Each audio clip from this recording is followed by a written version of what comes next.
Pernah tak kamu fikir? Saya belajar bahasa Melayu, bahasa Inggeris, bahasa Arab daripada tadika lagi.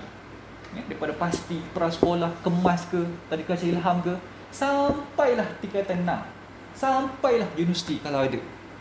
Apa yang saya dapat daripada saya belajar bahasa? Dapat apa? Bukan hari-hari kita bercakap. Belajar bahasa Inggeris daripada form 1, belajar 1 sampai tingkatan 5, tingkatan 4, tingkatan 3, boleh cakap Inggeris ke kita? Sebenarnya ada sesuatu yang tak kena di dalam silibus kita. Apa yang kita belajar selama ni, dia tak berguna pun untuk dia tak berfungsi untuk kehidupan sebenar kita, realiti kehidupan kita. Ustaz akui, Ustaz belajar bahasa Inggeris daripada darjah 1 sampai tingkatan 6. Ustaz tak boleh bahasa Inggeris. Bercakap tak boleh, membaca tak boleh, menulis tak boleh. Tapi bila Ustaz pergi Mesir, Ustaz belajar di Mesir, walaupun tak formal lah kan, tapi Ustaz niat 1 tahun tu saya nak menghafal perkataan bahasa Inggeris sampai saya boleh baca surat khabar dalam bahasa Inggeris dengan fasih. Ustaz hafal sehari 10 patah perkataan, sehari 10 perkataan, sehari 10 perkataan. Setahun jadi berapa? 10 kali 360. Berapa dah perkataan? 3,600. Betul? 3,600 patah perkataan dalam masa setahun. 2 tahun, Ustaz apa dalam masa 2 tahun? Dah berapa dah? 6K. 6,000 patah perkataan. Alhamdulillah, Ustaz boleh membaca surat khabar dalam bahasa Inggeris dengan baik tanpa menggunakan kamus. Dalam masa 2 tahun belajar bahasa. Habis tu yang 11 tahun belajar ni apa guna? Tak ada guna. Kita belajar tu hanya semata-mata untuk nak menjawab peperiksaan. Tak, bukan tu tujuan kita belajar bahasa. Ustaz tak setuju yang kita belajar bahasa Melayu, bahasa Inggeris semua ni tak ada guna. Tak ada guna. Kan? Tapi ni Ustaz nak cerita. Ustaz belajar, Ustaz minat bahasa Melayu ketika Ustaz mengambil kuliah bahasa Arab di Universiti Al-Azhar. Ustaz study semua subjek-subjek bahasa Arab. Ustaz kuliah bahasa Arab di Universiti Al-Azhar di Dumyat. Kan? Ustaz study syair bahasa Arab. Kemudian prosa dalam bahasa Arab. Kemudian sastra dalam bahasa Arab. Bila kita baca-baca, kita cuba nak faham sastra Arab ni, kemudian lama-kelamaan bacaan kita tu semakin luas sehinggalah Ustaz pun akhirnya minat kepada sastra Melayu. Ustaz baca balik sastra Melayu. Dulu kita belajar juga sastra Melayu, ya. Sehijau warna daun, novel apa lagi? Novel Batu Karang. Macam-macam lah novel ni kan, Pomsas semua ni kan. Ada belajar tak? Kita belajar semua ni tapi tak minat. Tapi bila kita dah faham kenapa tujuan kita belajar bahasa, mula daripada sastra Arab, Ustaz belajar sastra Melayu. Ustaz ada buku sastra Melayu ni lebih kurang 100 lebih sastra Melayu. Ada novel, ada puisi, ada drama, ada esei, ada macam-macam. Tulisan A. Samad Said, A. Samad Ismail, Musa Kerismas, sastrawan negara Haji Muhammad Ismail, Bahazin, semua Ustaz ada. Memang Ustaz minat. Ustaz baca, kaji. Kenapa kita jadi minat bahasa Melayu? Bila kita duduk di luar negara, kita akan lebih menghargai identiti kita sendiri sebagai bangsa Melayu. Ya? Sebagai bangsa Melayu, sebagai orang Melayu, bahasa inilah sebagai pembawaan diri kita. Kita membawa bahasa Melayu maknanya kita membawa bangsa kita. Kita membawa budaya kita. Ini kepentingan mempelajari bahasa dengan baik. Faham tak faham ni? Ketinggi sangat Ustaz cakap ni. Kemudian Ustaz menulis Ustaz menulis puisi. Ustaz suka tulis puisi. Daripada tahun 2010 sampailah sekarang, Ustaz ada lebih kurang 200-300 himpunan puisi yang Ustaz karang. Masa tu memang Ustaz gila sangat dengan puisi. Ustaz tengok puisi A. Samad Said, kemudian puisi Allahumma salli ala Muhammad, Suhaimi Haji Muhammad, kemudian puisi sastrawan negara Haji Muhammad Ismail, kemudian puisi siapa nama ni daripada Indonesia, siapa nama Allah Muhammad, tak ingat dah nama. Jadi Ustaz membanyakkan bacaan puisi untuk menulis puisi. Daripada situlah kita lebih minat kepada bahasa, kita minat bahasa. Kita buat mana kan? Sastra Arab, bagaimana sastra dia? Bagaimana keindahannya? Bagaimana kepuitisan dia? Begitu juga dengan sastra Melayu. Pernah tak kita baca buku sastra Melayu? Tak pernah kot. Tak. Buku sastra apa yang kamu baca? Pernah baca buku sastra apa? Tak pernah. Sebut nama. Tak pernah baca pun sebut nama buku sastra Melayu. Belakang tu? Ada? Tak ada. Sebut satu nama buku. Yang belakang sekali. Tu. Ada? Tak ada. Ustaz nak satu nama je. Satu judul nama buku sastra Melayu yang pernah kita baca ataupun yang pernah kita dengar. Tak ada. Ya? Okey, sebutkan satu nama penulis sastra Melayu zaman moden. Tak tahu ke? Ya? Sastra tu apa? Sastra tu apa? Bagus pertanyaan tu, bagus. Ya? Orang tanya, kenapa Ustaz sebut sastra? Apa beza sastra dengan bahasa Melayu? Apa kaitan sastra dengan bahasa Melayu? Okey, bahasa Melayu ni bahasa yang kita tutur dalam bahasa Melayu, kan? Sastra Melayu maksudnya karya-karya, tulisan-tulisan yang berbentuk prosa ataupun berbentuk puisi ataupun berbentuk syair, berbentuk pantun di dalam bahasa Melayu. Sastra ni dia ada sastra moden, dia ada sastra klasik. Sastra klasik contohnya apa? Contohnya pantun. Pantun termasuk dalam cabang sastra. Apa lagi? Gurindam. Apa lagi? Syair. Kan pernah dengar? Tersebutlah kisah. Syair tu sastra Melayu. Cuma sastra Melayu kategori sastra Melayu klasik. Kemudian nazam. Ada nazam. Ada macam-macam lagi lah. Peribahasa, perumpamaan, kan. Ini semua sastra Melayu klasik. Sastra Melayu moden ada drama. Drama bukan drama TV tu. Bukan drama TV. Itu drama sampah, ya? Drama pukul 7 malam tu, ya? Suamiku encik sotong lah, apalah. Itu drama sampah tu, kan? Ada drama, ada puisi, ada apa lagi? Novel, ada novel, kemudian ada cerpen. Cerpen, tahu cerpen? Cerpen tu singkatan kepada apa? Cerita pendek. Sekarang ni ada lagi selain daripada cerpen, dia panggil certot. Apa dia certot? Cerita ketot. Cerkas. Cerkas cerita ringkas. Kan? Ini semua cabang-cabang di dalam ilmu kesusastraan. Jadi dalam kelas kita nanti, selain daripada penekanan terhadap penulisan, Ustaz nak tekankan sangat penulisan bahasa Melayu ni, ya. Dan kemudian kita nak tekankan juga dalam sastra, ilmu sastra. Ustaz malaslah ajar pemahaman apa semua ni, ya. Kita tak guna buku teks. Tak payah guna buku teks. Bahasa ni tak guna buku teks. Nak belajar bahasa Inggeris ke, bahasa Arab ke, bukan buku teks. Benda tu kita kena belajar dengan spontan. Sebab bahasa ni dia ada satu fakulti dalam otak kita, ya? Fakulti bahasa namanya. Fakulti bahasa ni dikeluarkan secara spontan. Tapi kita nak asah fakulti ni, kita kena belajar dengan struktur yang baik. Barulah kita boleh bertutur dengan bahasa yang sempurna. Ustaz nak sebut beberapa poin penting, ya. Ini kita bercerita je. Ini kita bercerita je. Nanti kita akan belajar. Kita akan kongsi. Sekejap mana, ya. Baik. So, siapa nak buat poin, nak buat nota boleh. Untuk rujukan sendiri boleh, insya-Allah. Tujuan kita mempelajari bahasa Melayu. Ustaz duduk boleh? Boleh? Tujuan belajar bahasa Melayu ni yang pertama sekali untuk berbahasa dengan bahasa yang baik. Ya. Ini tujuan kita belajar bahasa Melayu. Sebab apa belajar sekalian?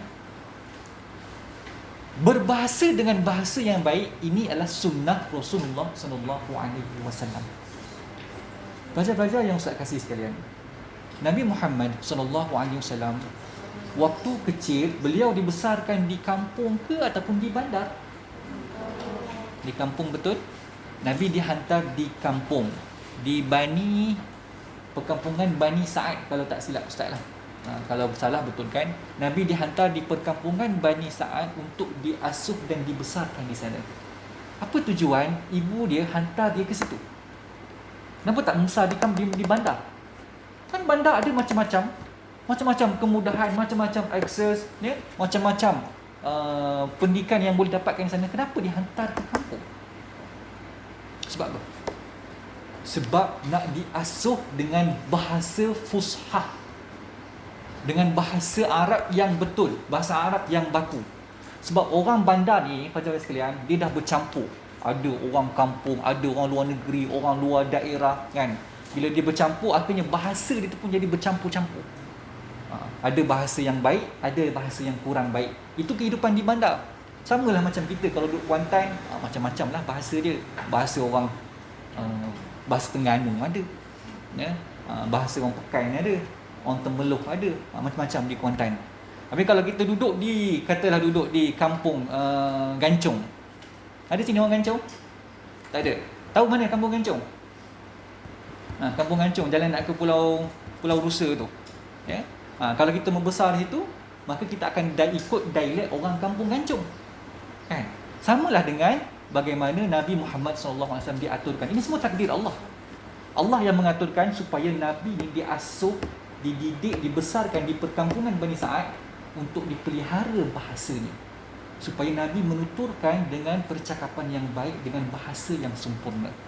Dan memang benar, Nabi adalah sefasih-fasih manusia di dalam bahasa Arabnya.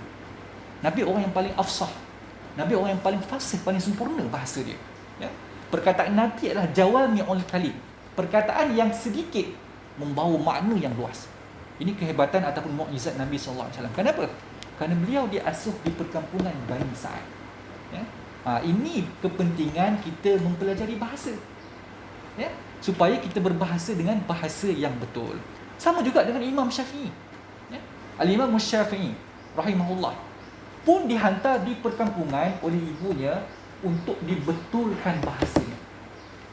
Penjelasan sekalian, zaman khalifah, ya, zaman khalifah Bani Abbasiyah, anak-anak khalifah akan dihantar kepada ulama-ulama lughah, dihantar kepada ulama-ulama bahasa. Untuk apa? Untuk dibetulkan bahasanya. Sebab apa? Sebab anak khalifah ni satu hari nanti dia akan jadi pemimpin, dia akan jadi khalifah. Dan kalau nak jadi khalifah, bahasanya kena elok, bahasa kena sempurna. Sangat memalukan kalau pemimpin pertuturannya banyak kesalahan nahwu, banyak kesalahan tata bahasa. Maka anak khalifah akan dihantar di perkampungan, diajarkan oleh ulama-ulama lughah untuk dielokkan bahasanya. Nampak penting tak penting? Ya? Ingat kata, alah belajar bahasa, mana bahasa Melayu pula, pakai hari cakap Melayu. Tapi bahasa Melayu kita guna bahasa Melayu ke? Bahasa Melayu dialek Pahang, ya? Bukan bahasa Melayu tinggi. Ini saya akan terangkan apa dia bahasa Melayu tinggi. Yang kita guna dialek harian ni panggil bahasa Melayu pasar saja. Orang Pekan ada logat dia, ada dialek dia. Orang Temeloh ada dialek dia. Orang Lepih ada dialek. Dialek tahu tak dialek? Logat, lahjah, dialek. Dia orang Pahang dia kata macam ni. Logat dia ikut alur sungai, ya? Daripada Lepih tu, Lepih ni kan kawasan bukit, kan? Kawasan gunung. Jadi hujan turun situ. Bila hujan turun situ, air sungai dia deras. Sungai Jelai, sungai apa semua ni air deras. Bila air deras, maka dia bercakap pun deras juga. Orang Lepih ni cakap laju. Kah. Tahu tak kah tu benda? Kasber. Kah nak kasber. Apa ni tu? Saya nak, saya sebut. Tu orang Lepih lah. Kah nak, kasber.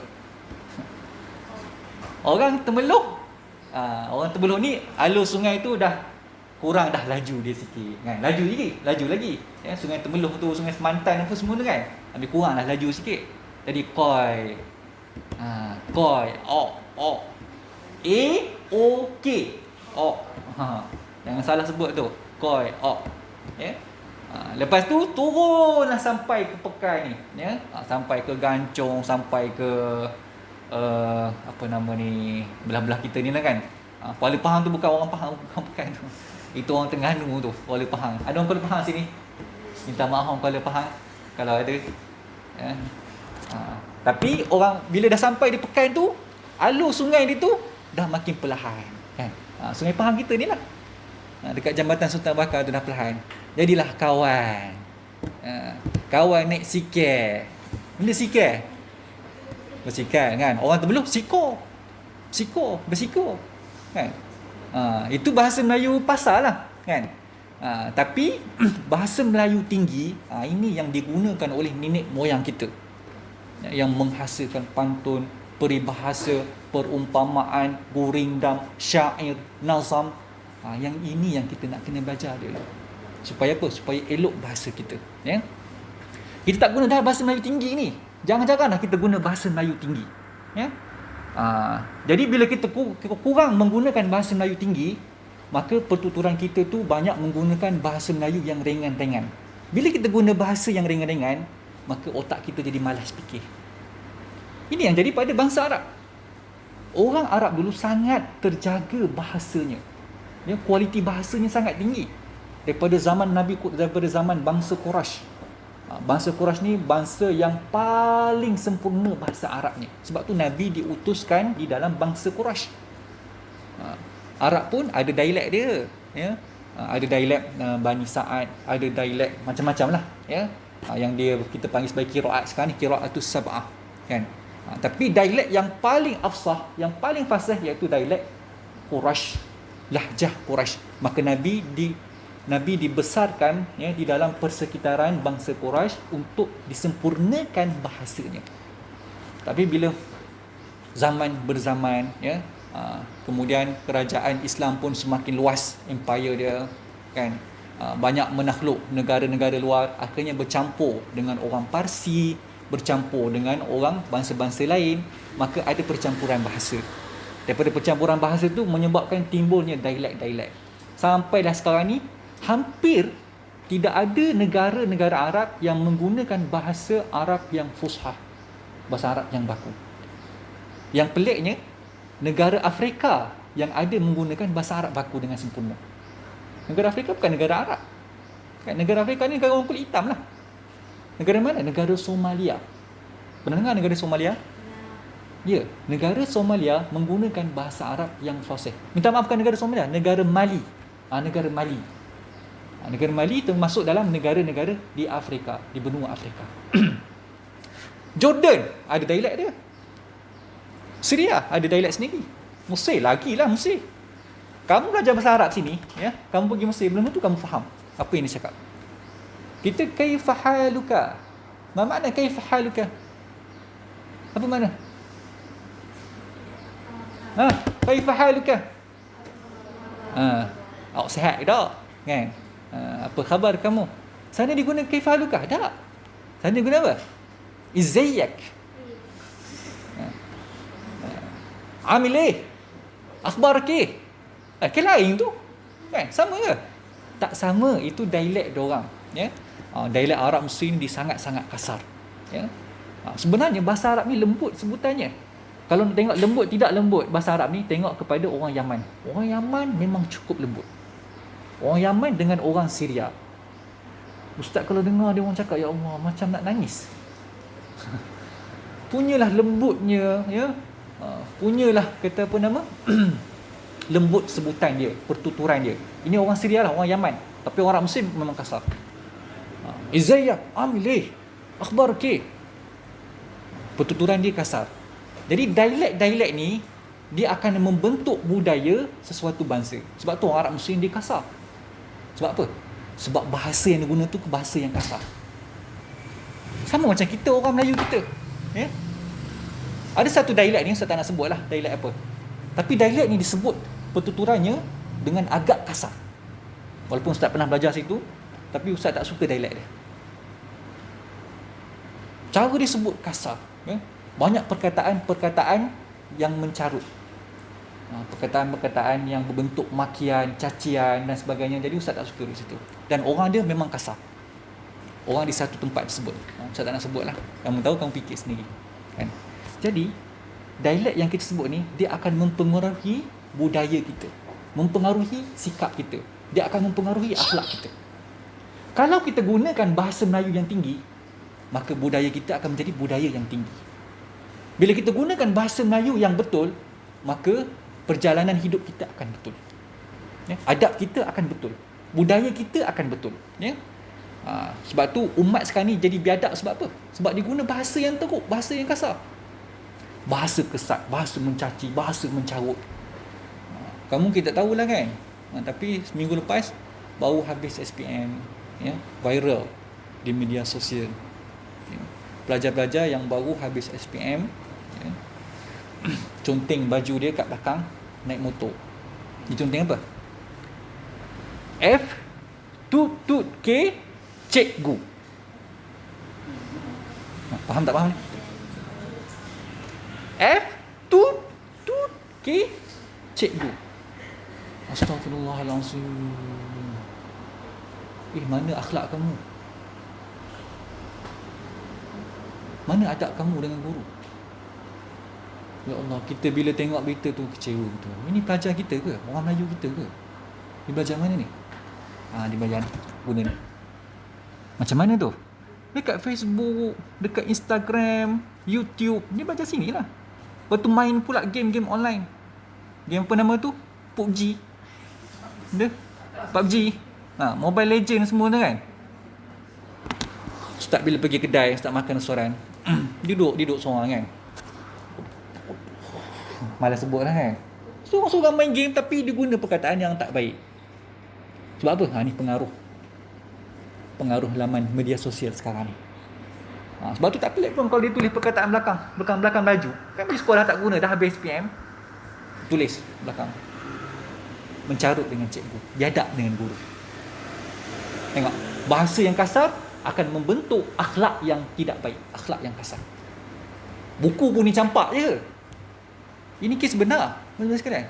Lepas habis PM, lepas dah habis study, buku-buku tu dia kumpul, kemudian campak dekat bawah jambatan. Ini orang yang belajar kenapa? Hanya untuk nak lulus akademik semata-mata. Orang macam ni tak diberkati ilmunya. Diharamkan ilmunya. Tak berkat belajar. Tak ada panduan dalam hidup. Belajar hanya semata-mata untuk nak lulus periksa. Astaghfirullahalazim. Sebab tu kita nak belajar bahasa Melayu ni bukan untuk nak lulus peperiksaan. Bukan tujuan tu. Tapi untuk kita nak gunakan bahasa Melayu dengan baik, dengan sempurna untuk kehidupan di luar sekolah kita. Kita nak jumpa dengan masyarakat nanti. Kita nak jumpa duduk dengan orang kampung. Nak balik kepada keluarga kita. Nak guna bahasa yang betul.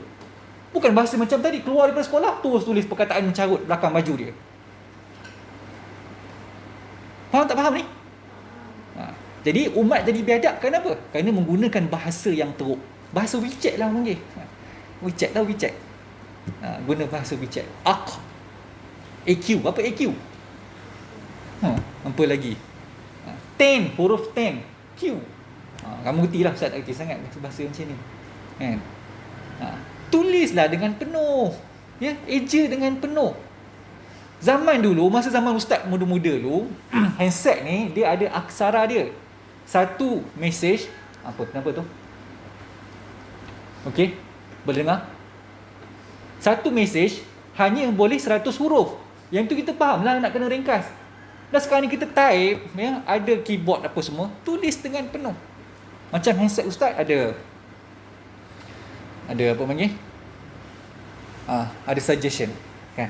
Kita guna suggestion atas ni. Bila guna suggestion, dia akan guna bahasa Melayu yang penuh. Dia tak betul lah untuk jadi UTK tak, jadi UNTUK. Bila kita mesej orang pun kita guna bahasa Melayu yang penuh. Ini penyakit juga orang zaman sekarang. Nak tulis semua nak ringkas. Ingat, jangan guna perkataan yang ringkas, ya? Kalau ada yang mesej Ustaz guna perkataan ringkas, Ustaz tak apalah. Nampak sangat kurang ajar dia. Ini bahasa WeChat lah orang panggil. Bahasa budak WeChat. Siapa dia budak WeChat ni? Ya. Ada kita daripada kalangan kita, budak-budak WeChat. Ustaz tak faham lah, tapi Ustaz Ustaz dengar Ustaz apa nama, orang ceramah dia kata ni budak-budak WeChat lah ni. Maksudnya apa nama, orang yang tidak matang kan, dia gunakan bahasa Mesir yang ringkas-ringkas. Pelik jugalah. Skunk SKUNK. Apa ke benda skunk? Sekarang apa masalahnya tulis skunk?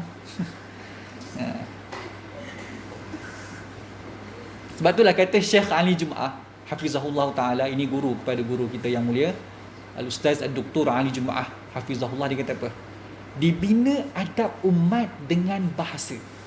Kalau kita nak membina adab akhlak suatu umat, maka kita perlu mulakan dengan bahasa. Betulkan bahasa dulu. Ya? Bila bahasa, kerana bahasa bila mustaqimah, kerana lurah jika mustaqimah, maka adab pun akan mustaqim. Apa maksudnya? Bahasa jika lurus, adab pun akan lurus. Boleh faham saja sekalian? Sebab tu penting menggunakan bahasa yang betul, bahasa yang sempurna, bahasa yang lurus. Kerana bahasa yang betul akan menentukan perjalanan hidup kita. Ustaz, sepanjang Ustaz jadi guru, alhamdulillah, Ustaz tak pernah sebut perkataan yang tidak baik kepada anak-anak murid Ustaz. Walaupun adalah di kalangan guru-guru kita sendiri yang kita tengok depan mata, dia membodohkan pelajarnya sendiri. Kamu ni bodoh ke? Ni sebagai contoh benda yang berlaku. Guru sendiri yang membodohkan pelajarnya. Nampak? Dia tak pandai guna bahasa dengan baik. Kalau dia pandai guna bahasa yang baik, dia tahu dia tak sepatutnya menggunakan perkataan bodoh hatta ketika dia marah sekalipun. Ustaz mengajar di Seriti, Ustaz ada guru yang garang, yang sangat tegas. Dalam menuntut ilmu memang kita kena tegas dengan ilmu sendiri, tegas dengan pelajar kita. Ustaz tak suka dalam kelas Ustaz ada yang berbual. Kalau ada yang bual, Ustaz akan tegur terus direct. Ni kita nak baca adab, ya. Jadi walaupun Ustaz marah, ya, marah macam mana pun, Ustaz tetap akan jaga bahasa. Kita tak guna perkataan bodoh, perkataan yang seumpamanya lah, perkataan-perkataan yang tidak baik. Jadi kata guru kita yang mulia, orang yang dalam keadaan marah masih menggunakan bahasa yang baik, ini orang yang terdidik akhlak, orang yang terdidik adab. Kenapa? Kerana dia menggunakan bahasa yang betul dalam keadaan yang marah sekalipun. Kita kalau kita marah macam mana? Marah kawan kita, gaduh dengan kawan kita, macam-macam perkataan tak baik kita keluar. Betul tak betul? Sebab apa? Sebab kita tak terdidik adab kita. Kita tak betul lagi bahasa kita, ya?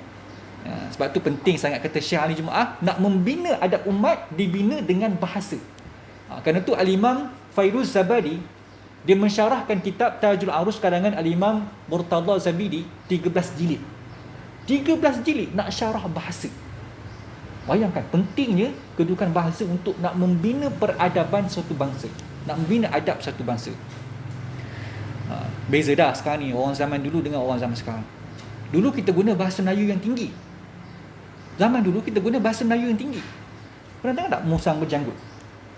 Filem Musang Berjanggut, filem Piramli tahun 64.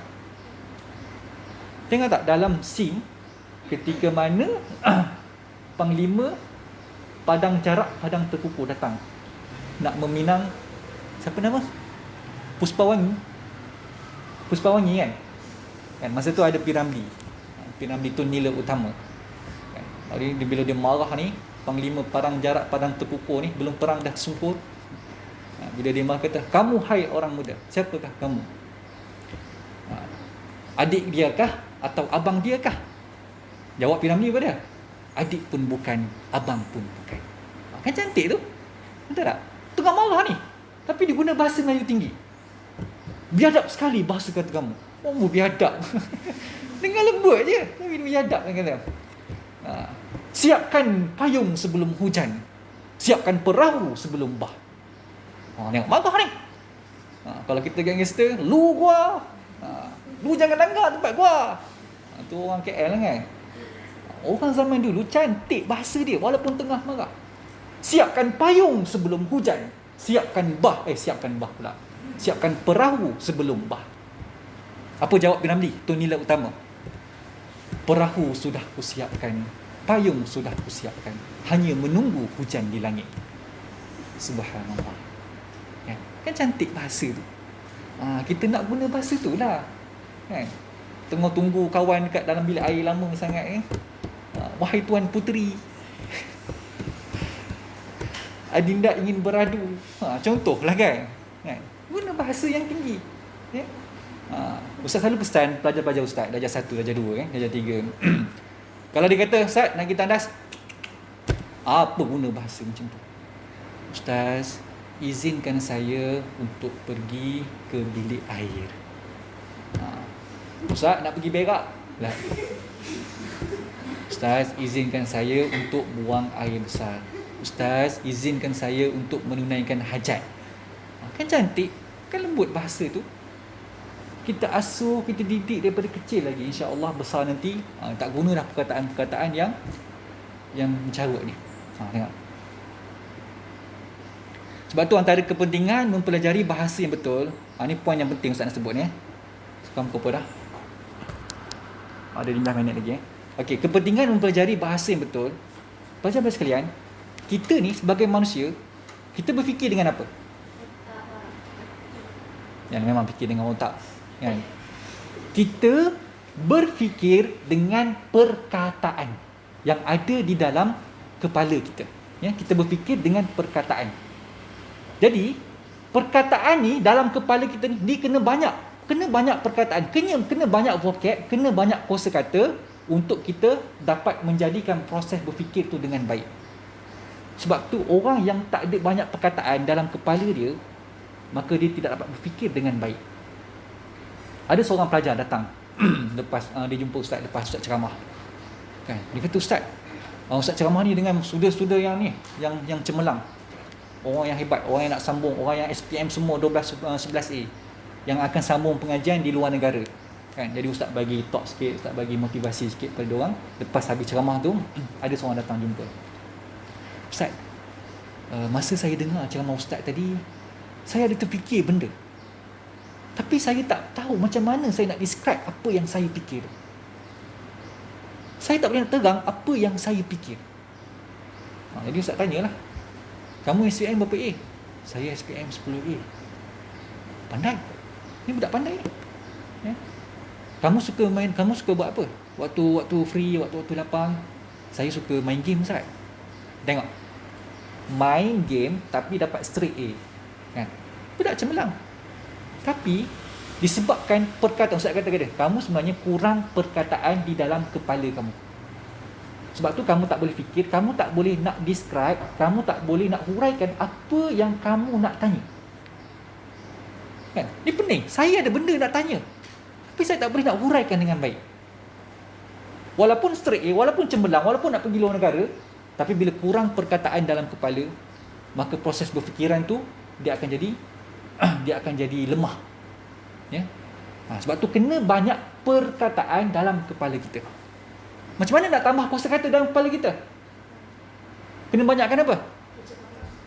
Banyakkan membaca. Kena banyak baca buku. Ya? Kena banyak mempelajari bahasa. Bila kita banyak perkataan dalam kepala, insya-Allah kita akan berfikir dengan sangat-sangat baik. Sebab tu penting. Ya? Sebab tu penting mempelajari bahasa dengan betul. Dan kemudian manusia ni berkomunikasi dengan bahasa, betul tak? Kita bercakap dengan kawan kita dengan guna apa? Guna medium bahasa. Ya? Ada kita guna bahasa isyarat? Tak ada kan? Bila nak bercakap dengan kawan kita, kita akan menggunakan medium bahasa.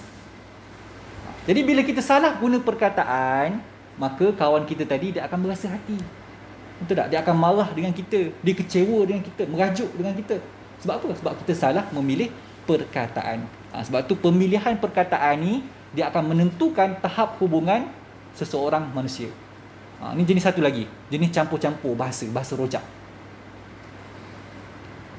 Bahasa rojak. Tahu tak bahasa rojak ni bahasa apa? Bercampur-campur bahasa Inggeris dengan bahasa Melayu. Ni biasalah. Bahasa Arab pun kadang-kadang, ya, anak Inta.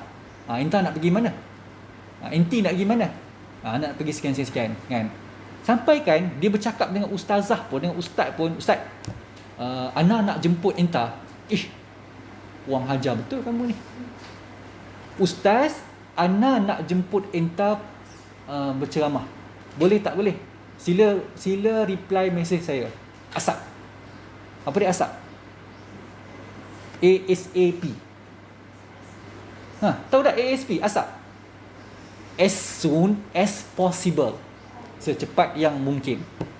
Kamu tu tengah mesej dengan ustaz. Kamu guna bahasa macam tu, maknanya kamu kurang ajar dengan ustaz.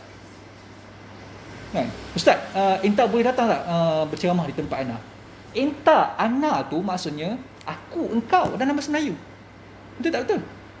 Maksudnya dia kata, ustaz, aku nak jemput engkau ceramah di tempat aku. Kan kurang ajar bunyi dia tu. Sila balas mesej saya. Sila balas mesej aku. ASAP. Wassalam. Siapa dia hantar? itikcomel@gmail.com. Nama email dia. itikcomel@gmail.com. Kan? Jadi, kan ustaz tadi dia berasa hati. Kalau orang macam ni lah jemput aku, baik aku tak payah datang. Sebab apa? Sebab salah memilih perkataan, salah menggunakan bahasa, menyebabkan hubungan kita dengan manusia akan menjadi tidak baik. Samalah macam kita ni remaja, belia remaja. Kamu ni tak layak bercinta lagi. Tak layak lagi nak bercinta dengan jenis lawan kamu. Sebab apa? Sebab kamu kurang perkataan. Kamu tak boleh nak describe, nak huraikan perasaan kamu dengan baik. Itu yang menjadi bahasa-bahasa yang nampak macam canggih, nampak macam kata bahasa tinggi, tapi bodoh sangat, minta maaf, bodoh sangat bunyinya. Ya. Cinta saya terhadap kamu, ya. Macam apa contohnya? Bau kentut kamu pun amat harum, contohlah kan. Bahasa orang bercinta, ya. Jadi diguna benda-benda yang tak sepatutnya digunakan. Itu bukan tinggi bahasa yang kamu gunakan tu, itu bahasa sampah. Itu bahasa sampah. Kalau kamu tak boleh nak describe perasaan kamu dengan baik terhadap seorang, kamu tak layak nak bercinta. Tak payah nak bercinta. Kan? Macam mana kita nak huraikan bulan purnama yang sedang mengambang di langit pada waktu malam? Kan? Kalau kita tak ada bahasa, kita kata bulan purnama bercahaya pada waktu malam, tu je lah kan. Tapi kalau orang ada bahasa, sang rembulan menyinari di waktu malam, kan, membiaskan cahayanya di atas tasik, permukaan tasik yang kebiruan. Kan biasa, bila banyak perkataan, huraian kita akan lebih cantik. Orang yang bercinta, bila banyak perkataan, maka perasaan cinta tu akan lebih tebal, lebih dalam. Pasal sekalian, antara punca pencerkis cerai yang tinggi sekarang ni sebab apa? Sebab tak pandai guna bahasa. Bila nak marah sikit kata bodoh apa semua, kan? Dia tak boleh bergaduh dengan baik. Nak bergaduh pun guna bahasa yang betul. Bila kita guna bahasa yang betul, bahasa yang sopan, bahasa yang baik, bila kita bergaduh banyak perkataan, maka kita dapat huraikan apa yang terbuku, yang tersimpan dalam hati kita. Tapi bila kita tak pandai guna bahasa, banyak pendam. Banyak pendam, akhirnya aku ceraikan engkau. Tu je bahasa kita guna. Nampak? Penting tak penting? Bahasa dalam menjaga hubungan sesama kita. Baik. Sekarang pukul apa dah?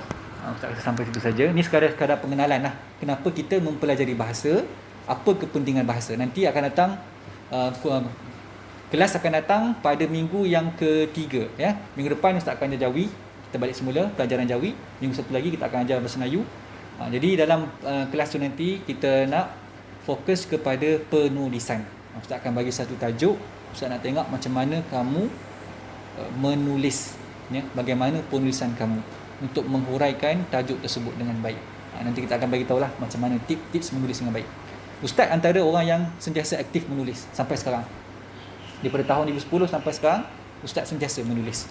Dan menulis ni memang hobi Ustaz, memang kegemaran Ustaz. Walaupun Ustaz tak tulis, tak ada buku lagi, tapi memang banyak juga tulisan Ustaz yang Ustaz tulis di Facebook, ya, tulisan di Twitter, Instagram dan sebagainya yang kita kongsikan kepada orang. Ini antara hobi kita, minat kita. Kita minat menulis. Orang lain nak vlogging ke, orang lain nak buat video ke, nak melukis ke, terpulang. Tapi kita sebagai orang yang mencintai bahasa, kita akan tetap merakam pengalaman kita dengan menggunakan tulisan. Ya, kerana tulisan ni insya-Allah dia akan kekal, kita akan boleh kongsi, kita boleh wariskan kepada orang yang kemudian pada masa akan datang. Kalau kita bercakap, orang pada masa akan datang mungkin tak boleh tahu dah idea-idea kita, kan, penulisan-penulisan kita, pengalaman-pengalaman kita. Tapi kalau kita tulis, insya-Allah yang kita simpan ni akan diwarisi untuk anak cucu kita. Dia akan rujuk balik, oh ini tulisan orang zaman dulu, ini pengalaman orang zaman dulu. Kenapa? Kerana kita berkongsi dengan penulisan.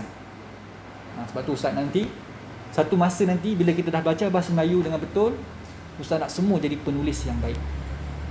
Mungkin ada jadi penulis jadi wartawan, mungkin ada yang akan jadi penulis novel, mungkin ada penulis cerpen, penulis drama dan sebagainya. Kita nak orang macam ni lah.